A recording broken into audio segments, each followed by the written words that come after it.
साथियों, मुझे जैसा बताया गया कि आप आखिरी व्यक्ति थे, तो काफी कुछ बातें तो मैंने अपने संबोधन में, बातचीत में कुछ विचार तो रख ही दी है। लेकिन एक बात निश्चित है कि अब तक आप एक ट्रेनी के रूप में काम करते हैं। आपको लगता है कि एक शेल्टर है, एक प्रोटेक्टिव एनवायरनमेंट में आप काम कर रहे हैं।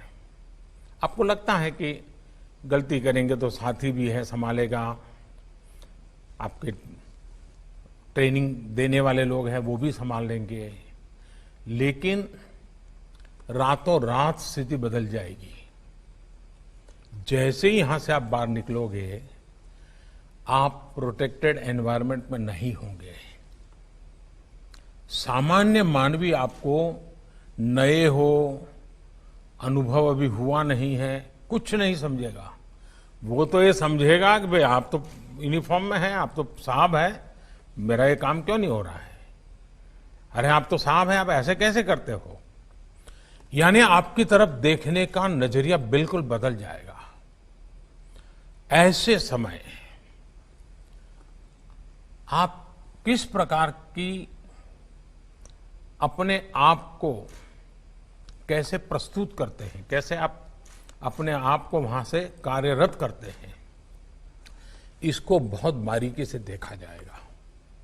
मैं चाहूंगा कि आप इसमें शुरू के कालखंड में जितने ओवर कॉन्शियस रहे जरूर रहे, क्योंकि first impression is last impression. अगर आपकी एक छवि शुरू में ऐसी बन गई कि भाई ये तो इस प्रकार के अफसर हैं, फिर आप कहीं पर भी ट्रांसफर करोगे, वो आपकी छवि आपके साथ ट्रैवल करती जाएगी। तो आपको उसमें से बाहर आने में बहुत समय जाएगा। आप बहुत केयरफुली ये कोशिश कीजिए। दूसरा, समाज व्यवस्था का एक दोष रहता है। हम भी जब चुन करके दिल्ली में आते हैं तो दो चार लोग हमारे आसपास ऐसे ही चिपक जाते हैं, पता ही नहीं होता ये कौन है, और थोड़े दिन में सेवा करने लग जाते हैं। साहब गाड़ी की जरूरत है तो बता देना, व्यवस्था कर दूंगा। पानी की जरूरत है तो बोलिए साहब ऐसा करो, अभी तो आपको खाना नहीं होगा, ये भवन का खाना अच्छा नहीं है, चलिए मैं नजदीक में यहाँ खाना है, मैं ले आऊं क्या? पता ही नहीं होता ये सेवादार कौन आ जाते हैं। आप भी जहां जाएंगे जरूर ऐसी एक टोली होगी जो शुरू में आपको भी जरूरत होती है कि नए हैं, इलाका नया है, और अगर उस चक्कर में फंस गए तो फिर निकलना बहुत मुश्किल हो जाएगा। आप कष्ट हो शुरू में तो कष्ट, नया इलाका है तो नया इलाका, अपनी आंखों से, अपने कान से, अपने दिमाग से चीजों को समझने का प्रयास कीजिए। शुरू में हो सके तो अपने कान को फिल्टर लगा दीजिए। आपको लीडरशिप में सक्सेस होना है तो शुरू में आपके कान को फिल्टर लगा दीजिए। मैं ये नहीं कहता हूं कान को ताला लगाइए, मैं फिल्टर लगाने के लिए कह रहा हूं। इससे क्या होगा कि जो जरूरी चीजें हैं, जो आपकी कैरियर के लिए, आपकी ड्यूटी के लिए, एक इंसान के नाते, वो फिल्टर की हुई चीजें जब आपके दिमाग में जाएगी, आपको बहुत काम आएगी। सारा कूड़ा कचरा, वरना तो आप देखिए कोई भी जाता है तो लोग उसको एक डस्टबिन मान लेते हैं, और जितना बड़ा आदमी उतना बड़ा डस्टबिन मानते हैं, और कूड़ा कचरा फेंकते ही चले जाते हैं, और हम भी उस कूड़े कचरे को संपत्ति मान लेते हैं। हम अपने मन मंदिर को जितना साफ रखेंगे उतना फायदा होगा। दूसरी एक विषय, क्या कभी हमने अपने थाने के कल्चर को बल दिया है क्या? हमारा थाना एक सामाजिक विश्वास का केंद्र कैसे बने, उसका एनवायरनमेंट। आज थाना देखिए, स्वच्छता का अभाव होता है, ये ठीक है, कुछ इलाकों में थाने बहुत पुराने हैं, जर्जरित है, मैं जानता हूं, लेकिन साफ सुथरा रखना तो कोई मुश्किल काम नहीं है। हम तय करें कि मैं जहां जाऊंगा मेरे हाथ के नीचे 50, 100, 200 जो भी थाने होंगे, उसमें ये 12-15 चीजें मैं कागज पे तय करूंगा, ये बिल्कुल पक्का करके रहूंगा। व्यक्ति को मैं बदल पाऊं ना बदल पाऊं, मैं व्यवस्था को बदल सकता हूं, मैं एनवायरनमेंट को बदल सकता हूं। क्या आपकी प्रायोरिटी में ये चीज हो सके? और आप देखिए, फाइलें कैसे रखना, चीजें कैसे रखना, कोई आए तो कैसे बुलाना बिठाना, इन छोटी छोटी चीजों को आप कर लीजिए।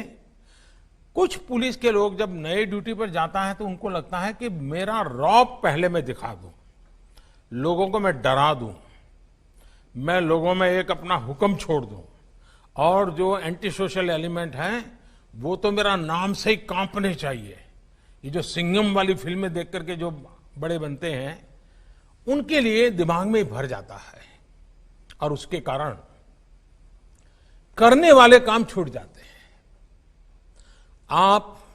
आपके हाथ के नीचे अगर 100 लोग, 200 लोग हैं, 500 लोग हैं, उनमें क्वालिटेटिव चेंज कैसे आए, फिर एक अच्छी टीम कैसे बने, आपकी सोच के अनुसार अच्छा, आप देखिए, आपको देखने का तरीका बदल जाएगा।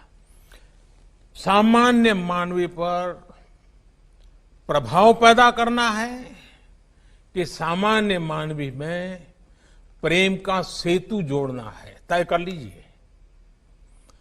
अगर आप प्रभाव पैदा करेंगे तो उसकी उम्र बहुत कम होती है, लेकिन प्रेम का सेतु जोड़ेंगे तो आप रिटायर्ड हो जाएंगे, तब भी जहां आपकी पहली ड्यूटी रही होगी वहां के लोग आपको याद करेंगे कि 20 साल पहले ऐसा एक नौजवान अफसर हमारे यहाँ आया था, भाषा तो नहीं जानता था, लेकिन जो उसका व्यवहार था, लोगों के दिलों को जीत लिया था।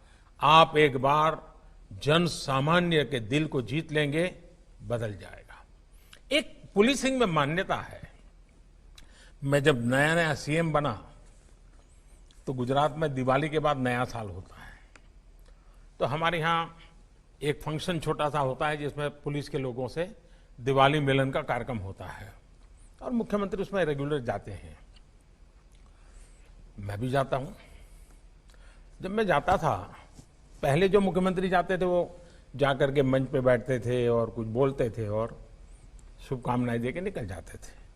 मैं वहां जितने हूं उनको मिलता था, तो मैं शुरू में जब गया तो वहां जो पुलिस के अधिकारी थे उन्होंने मुझे रोका, बोले साहब सबसे हाथ क्यों मिला रहे हैं आप, मत मिलाइए। अब उसमें कांस्टेबल भी होते थे, छोटे मोटे हर प्रकार के मुलाजिम होते, और करीब 100-150 का गैदरिंग होता था। मैंने कहा क्यों?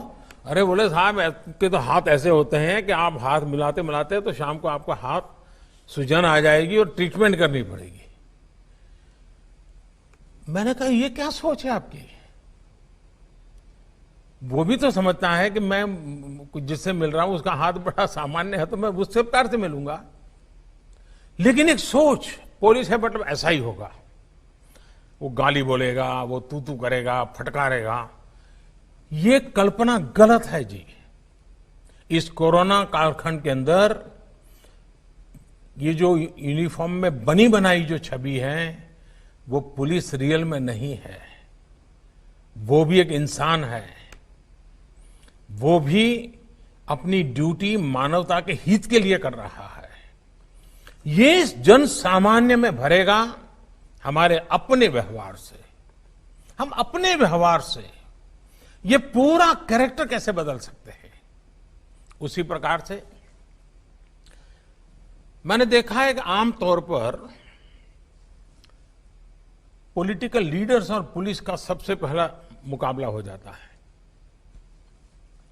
और जब यूनिफॉर्म में होता है तो उसको लगता है कि मैं ऐसा करूंगा तो मेरा बराबर जमेगा, और 5-50 ताली बजाने वाले तो मिल ही जाते हैं। हमें भूलना नहीं चाहिए कि हम एक डेमोक्रेटिक व्यवस्था में हैं। लोकतंत्र में दल कोई भी हो, जनप्रतिनिधि का एक बड़ा महत्व होता है। जनप्रतिनिधि का सम्मान मतलब मैं लोकतांत्रिक प्रक्रिया का सम्मान करता हूं। उसके साथ हमारे डिफरेंसेस हो तो भी उसका एक तरीका होता है, उस तरीके को हमने अपनाना चाहिए। मैं मेरा अपना अनुभव बताता हूं। मैं जब नया नया मुख्यमंत्री बना तो ये जो आपको ट्रेनिंग दे रहे हैं ना अतुल, वो उस समय मुझे ट्रेनिंग दे रहे थे और मैं उनके अंडर में ट्रेन हुआ हूं, क्योंकि वो मेरे सिक्योरिटी इंचार्ज थे, सीएम सिक्योरिटी के। तो एक दिन क्या हुआ, मुझे ये पुलिस तामझाम, मुझे मेंटली मैं फिट नहीं होता हूं, मुझे बड़ा अटपटा लगता है, लेकिन मजबूरन मुझे उसमें रहना पड़ता था। और कभी कभी मैं कानून नियम तोड़ के कार से उतर जाता था, भीड़ में है तो लोगों से हाथ मिला लेता था। तो एक दिन ये अतुल करवल ने मेरे से टाइम लिया, मेरी चैम्बर में मिलने आए, शायद उनको याद है कि नहीं मुझे मालूम नहीं, और उन्होंने अपनी नाराजगी मुझे प्रकट की। काफी जूनियर थे वो, मैं आज से 20 साल पहले की बात कर रहा हूं। उन्होंने अपने मुख्यमंत्री के सामने आंख में आंख मिला करके अपनी नाराजगी व्यक्त की। उन्होंने कहा, साहब आप ऐसे नहीं जा सकते, कार में से आप अपनी मर्जी से नहीं उतर सकते, आप ऐसे भीड़ में नहीं जा सकते। मैंने कहा, मेरी जिंदगी के तुम मालिक हो क्या, या तुम तय करोगे क्या मुझे क्या करना क्या नहीं? वो जरा भी हिले नहीं, मैं उसके सामने बोल रहा हूं आज, वो जरा भी हिले नहीं, डिगे नहीं। उन्होंने मुझे साहब कहा, साहब आप व्यक्तिगत नहीं हो, आप राज्य की संपत्ति हो और मेरी इस संपत्ति को संभालना जिम्मेवारी है। आपको नियमों का पालन करना होगा, ये मेरा आग्रह रहेगा और मैं नियमों का पालन करवाऊंगा। मैं कुछ नहीं बोला। लोकतंत्र का सम्मान भी था, जनप्रतिनिधि का सम्मान भी था, लेकिन अपनी ड्यूटी के संबंध में बहुत ही पोलाइट वर्ड में अपनी बात बताने का तरीका भी था। मेरे जीवन के वो बिल्कुल शुरुआती कालखंड थे मुख्यमंत्री के नाते। वो घटना आज भी मेरे मन पर स्थिर क्यों है? क्योंकि एक पुलिस अफसर ने जिस तरीके से और जिस दृढ़ता से और लोकतंत्र में जनप्रतिनिधि के महत्व को समझते हुए बात रखी थी, मैं मानता हूं हर पुलिस का जवान ये काम कर सकता है, हर कोई कर सकता है। हमें इन बातों को देखना होगा। एक और विषय है, देखिए इन दिनों टेक्नोलॉजी ने बहुत बड़ी मदद की है। ज्यादातर हमें जो काम पहले हमारी कांस्टेबलरी लेवल की जो इंफॉर्मेशन होती थी, इंटेलिजेंस होती थी, उसी से पुलिसिंग का काम अच्छे ढंग से होता था। दुर्भाग्य से उसमें थोड़ी कमी आई है। इसमें कभी भी कॉम्प्रोमाइज मत होने देना। कांस्टेबलरी लेवल की इंटेलिजेंस पुलिसिंग के लिए बहुत आवश्यक होती है जी। इसमें कभी कमी भी मत आने देना। आपको अपने एसेट्स, अपने रिसोर्स, इसको जितना पनपा सकते हैं पनपा पर थाने के लोगों को बल देना चाहिए, उनको प्रोत्साहित करना चाहिए। लेकिन इन दिनों टेक्नोलॉजी इतनी बड़ी मात्रा में सरलता से उपलब्ध है, इन दिनों जितने भी क्राइम डिटेक्ट होते हैं उसमें टेक्नोलॉजी बहुत मदद कर रही है। चाहे सीसीटीवी कैमरा फुटेज हो, चाहे मोबाइल ट्रैकिंग हो, आपको बहुत बड़ी मदद करते हैं, अच्छी चीज है। लेकिन इन दिनों जितने पुलिस के लोग सस्पेंड होते हैं उसका कारण भी टेक्नोलॉजी है, क्योंकि वो कहीं बदतमीजी कर देते हैं, कुछ गुस्सा कर देते हैं, कहीं बैलेंस खो देते हैं, कभी आवश्यकता से अधिक कुछ कर देते हैं और दूर कोई वीडियो उतारता है, पता ही नहीं होता है। फिर वो वीडियो वायरल हो जाता है, फिर इतना बड़ा मीडिया का प्रेशर बन जाता है और वैसे भी पुलिस के खिलाफ बोलने के लिए ज्यादा लोग मिल ही जाते हैं। आखिरकार सिस्टम को उनको कुछ दिन के लिए तो सस्पेंड करना ही पड़ता है, पूरी कैरियर में एक धब्बा लग जाता है। जैसे टेक्नोलॉजी मदद कर रही है, टेक्नोलॉजी मुसीबत भी कर रही है और पुलिस को सबसे ज्यादा कर रही है। आपको ट्रेन करना होगा लोगों को, टेक्नोलॉजी का सकारात्मक अच्छे से अच्छा ज्यादा से ज्यादा उपयोग कैसे हो, इस पर बल देना चाहिए। और मैंने देखा कि आपकी इस पूरी बैच में टेक्नोलॉजी के बैकग्राउंड वाले लोग बहुत हैं। आज इंफॉर्मेशन की कमी नहीं है जी। आज इंफॉर्मेशन का एनालिसिस और उसमें से सही चीज निकालना, बिग डाटा और आर्टिफिशियल इंटेलिजेंस, सोशल मीडिया, ये चीजें अपने आप में आपके एक नए हथियार बन गए हैं। आपको अपनी टोली बनानी चाहिए, अपने साथ काम करने वाले लोग, उनको जोड़ना चाहिए और आपको, और जरूरी नहीं है कि हर कोई बड़े टेक्नोलॉजी का एक्सपर्ट हो। मैं एक उदाहरण बताता हूं। जब मैं सीएम था तो मेरी सिक्योरिटी में एक कांस्टेबल था, कांस्टेबल या उससे थोड़ा ऊपर का होगा, मुझे याद नहीं है। भारत सरकार, यूपीए गवर्नमेंट थी और एक ईमेल, वो ईमेल करेक्ट नहीं हो रहा था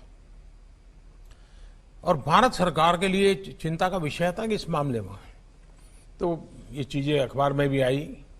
मेरी टोली में एक सामान्य 12वीं कक्षा पढ़ा हुआ नौजवान था, उसने इसमें रुचि ली और आप हैरान हो जाएंगे, उसने उसको क्रैक किया और उस समय शायद गृह मंत्री चिदम्बरम जी, उन्होंने उसको बुलाया, उसको सर्टिफिकेट दिया। यानी कि कुछ ऐसे लोग होते हैं जिनके पास कुछ विधा होती है, हमें इनको ढूंढना चाहिए, इनका उपयोग करना चाहिए और उनको काम में लगाना चाहिए। अगर ये आप करते हैं तो आप देखिए, ये आपके नए शस्त्र बन जाएंगे, ये आपकी नई शक्ति बन जाएगी। अगर आपके पास 100 पुलिस का बल है, इन साधनों पर अगर आपकी ताकत आ गई, इंफॉर्मेशन के एनालिसिस में टेक्नोलॉजी का उपयोग किया, आप 100 नहीं रह जाएंगे, हजारों में तब्दील हो जाएंगे, इतनी ताकत बढ़ जाएगी। आप उस पर बल दीजिए। दूसरा, आपने देखा होगा कि पहले नेचुरल कैलेमिटीज होती थी, बहुत बाढ़ आ गई, भूकंप आ गया, कोई बहुत बड़ा एक्सीडेंट हो गया, साइक्लोन आ गया, तो आमतौर पर फौज के लोग वहां पहुंचते थे और लोगों को भी लगता था भाई चलिए फौज के लोग आ गए हैं, अब इस मुसीबत में से निकलने के लिए हमको बहुत बड़ी मदद भी, एक बड़ा स्वाभाविक बन गया था।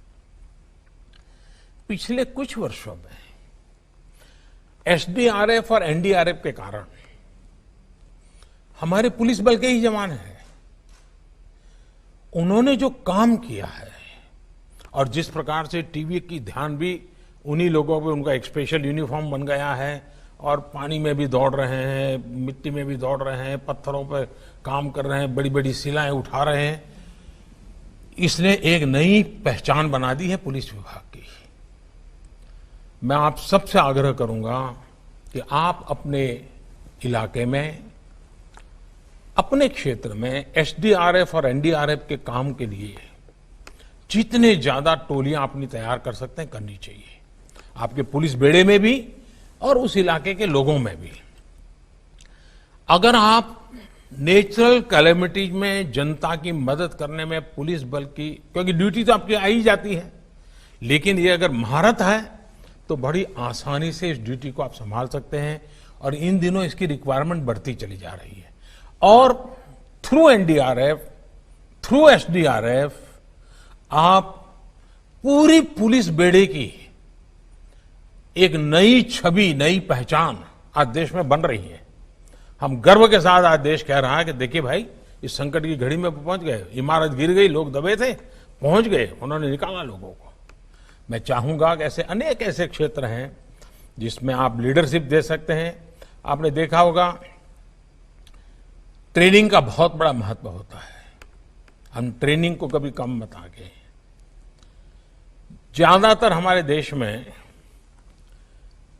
सरकारी मुलाजिम के लिए ट्रेनिंग को पनिशमेंट माना जाता है। ट्रेनिंग यानी कोई निकम्मा अफसर होगा तो उसको ट्रेनिंग के काम में लगाया होगा, ऐसी इंप्रेशन बन जाती है। हमने ट्रेनिंग को इतना नीचे कर दिया है, वो हमारी सारी गुड गवर्नेंस की समस्याओं की जड़ में है और उसमें से हमको बाहर आना होगा। देखिए, मैं अतुल करवाल की दोबारा तारीफ करना चाहूंगा आज। अतुल को, उसका, वो भी टेक्नोलॉजी बैकग्राउंड के हैं, एवरेस्ट हो आए हैं, बड़े साहसिक हैं। उनके लिए पुलिस में कोई भी पद प्राप्त करना मैं नहीं मानता मुश्किल है। लेकिन आज से कुछ साल पहले भी उन्होंने हैदराबाद में ट्रेनिंग के काम को खुद ने चॉइस से लिया था और वहां आके काम किया था। इस बार भी उन्होंने खुद ने चॉइस से कहा कि मुझे तो ट्रेनिंग का काम दीजिए, और वो आज वहां आए हैं। इसकी बहुत बड़ी अहमियत होती है जी। मैं चाहूंगा कि इसको महत्व दिया जाए, और इसलिए भारत सरकार ने एक मिशन कर्मयोगी अभी 2 दिन पहले ही कैबिनेट ने उसको मंजूर किया है। हम बहुत बड़ी प्रतिष्ठा देना चाहते हैं इस ट्रेनिंग की एक्टिविटी को, एक मिशन कर्मयोगी के रूप में देना चाहते हैं। मुझे लगता है कि इसको करना चाहिए और आगे बढ़ाना चाहिए। मैं एक अपना अनुभव और बताना चाहता था। मैं गुजरात में एक 72 घंटे का एक कैप्सूल बनाया था मैंने ट्रेनिंग का, और सरकारी अफसरों को 3-3 दिन के लिए, सब प्रकार के मुलाजिम के लिए अलग अलग ट्रेनिंग थी 72 घंटे की। और बाद में मैं खुद उनका फीडबैक लेता था, क्या अनुभव आया। जब शुरू का कालखंड था तो एक 250 लोग जिन्होंने ट्रेनिंग ली थी, मैंने उनकी मीटिंग की, पूछा भाई कैसा रहा है 72 घंटे में। ज्यादातर लोगों ने कहा था 72 घंटों को जरा बढ़ाना चाहिए, हमारे लिए बहुत उपयोगी होता है। कुछ लोगों ने कहा कि विजय, उसमें एक पुलिस वाला खड़ा हुआ, उसमें मैंने पूछा भाई आपका क्या अनुभव रहा। उसने मुझे कहा, मुझे साहब इस 72 घंटे में मैं अब तक पुलिस वाला था, इस 72 घंटे ने मुझे इंसान बना दिया। इन शब्दों की बहुत बड़ी ताकत थी। वो कहता है कि मुझे कोई मानता ही नहीं था कि मैं इंसान हूं, सब लोग ये देखते हैं मैं पुलिस वाला हूं। इस 72 घंटे की ट्रेनिंग में मैंने अनुभव किया कि मैं सिर्फ पुलिस नहीं हूं, मैं एक इंसान हूं। देखिए ट्रेनिंग की ये ताकत होती है। हमें ट्रेनिंग की लगातार, अब जैसे आपके यहां परेड, आपको पक्का करना चाहिए परेड के जो घंटे हैं 1 मिनट कम नहीं होने देंगे। आप अपने स्वास्थ्य की जितनी चिंता करें, अपने साथियों को हमेशा पूछते रहिए स्वास्थ्य का कैसा है, एक्सरसाइज करते हो नहीं करते हो, वेट कंट्रोल रखते हो नहीं रखते हो, मेडिकल चेकअप कराते हो नहीं कराते हो। इन सारी चीजों पर बल दीजिए, क्योंकि आपका क्षेत्र ऐसा है कि जिसमें फिजिकल फिटनेस सिर्फ यूनिफॉर्म में अच्छे दिखने के लिए नहीं है। आपकी ड्यूटी ऐसी है कि आपको इसको करना पड़ेगा और इसमें आपको नेतृत्व देना पड़ेगा। और हमारे यहां शास्त्रों में कहा गया है कि यत यत आचरति श्रेष्ठ, यत यत आचरति श्रेष्ठ तत् तत् एव इतरः जनः स यत प्रमाणम कुरुते लोकः तत् अनुवर्तते।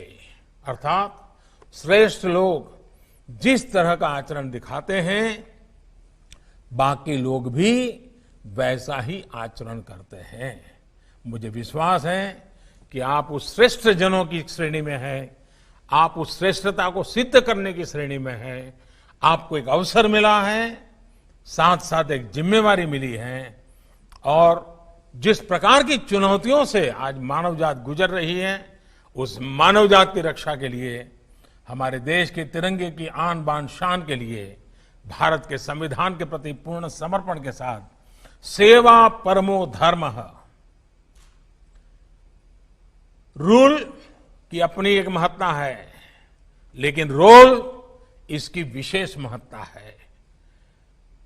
मैं रूल बेस्ड काम करूंगा कि रोल बेस्ड काम करूंगा, अगर हमारा रोल बेस्ड ज्यादा महत्वपूर्ण मानेंगे तो रूल तो अपने आप फॉलो हो जाएंगे, और हमारा रोल परफेक्टली हमने पालन किया तो लोगों में विश्वास और बढ़ जाएगा। मैं फिर एक बार आप सबको बहुत बहुत शुभकामनाएं देता हूं, और मुझे विश्वास है कि खाकी का सम्मान बढ़ाने में आपकी तरफ से कोई कमी नहीं रहेगी। मेरी तरफ से भी आपकी, आपके परिवारजनों की, आपके सम्मान की जो कुछ भी जिम्मेवारियां निभाने की है, उसमें कभी कमी नहीं आने दूंगा। इसी विश्वास के साथ आज के शुभ अवसर पर अनेक अनेक शुभकामनाएं देते हुए आपको मैं शुभास्ते पंथा कहता हूं। धन्यवाद।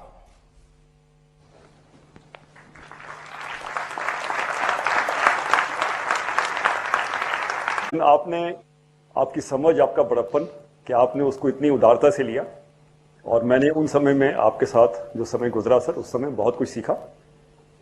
छोटे से छोटे आदमी की, अदने से अदने आदमी की कैसे कदर करनी है, कैसे ध्यान रखना है, मैंने देखा और सीखा। मैं बहुत तहे दिल से शुक्रगुजार हूं सर कि आपने इतना समय हमको दिया। और बहुत मूल बातें जो हैं कि अच्छा इंसान बनना ज़रूरी है, इंसान की कदर करना ज़रूरी है, समाज की ताकत का हम इस्तेमाल कर सकते हैं, उसको एक अच्छे काम के लिए हम इन्वॉल्व कर सकते हैं। बहुत बड़ी बातें सर आपने जो उनको कही हैं, मुझे आश्वासन है कि ये अपने काम में ज़रूर शामिल रखेंगे। और अगर आपकी अनुमति हो तो एक युवा अधिकारी हैं जो एक आभार विधि देना चाहेंगे सर। जरूर जरूर दीजिए। जय हिंद सर।